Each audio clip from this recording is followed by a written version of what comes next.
பார்த்தீங்களா, முட்டை குழம்பு தான் நண்பர்களே. நல்லா வெள்ளைப்பூடு போட்டு தரமாக வச்சுருக்கேன் என் பொண்டாட்டிங்க பாருங்க. அது எத்தனை முட்டை? 5 முட்டை, எனக்கு ஒரு ஆளுக்கு முட்டை நண்பர்களே.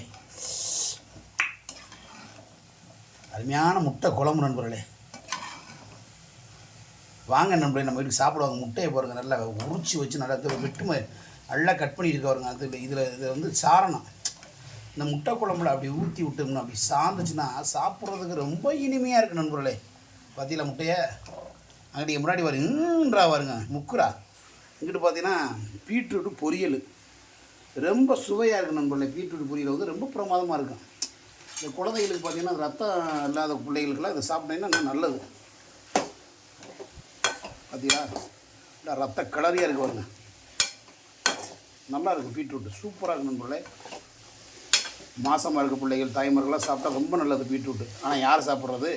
பூரா சிக்கன் ரைஸு, பப்புஸு, இப்படி புரோட்டா துண்டா எப்படி அப்படிலாம் சாப்பிடக்கூடாது.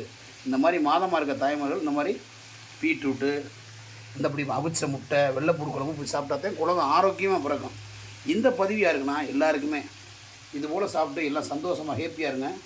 ஓகே நம்மளே, நன்றி, வணக்கம், பாய் பாய். பாய் முட்டை, பாய் பீட்ரூட்டு. எல்லோரும் ஹெல்மெட் போட்டு வண்டி விட்டுங்க. நன்றி, வணக்கம், பாய் பாய்.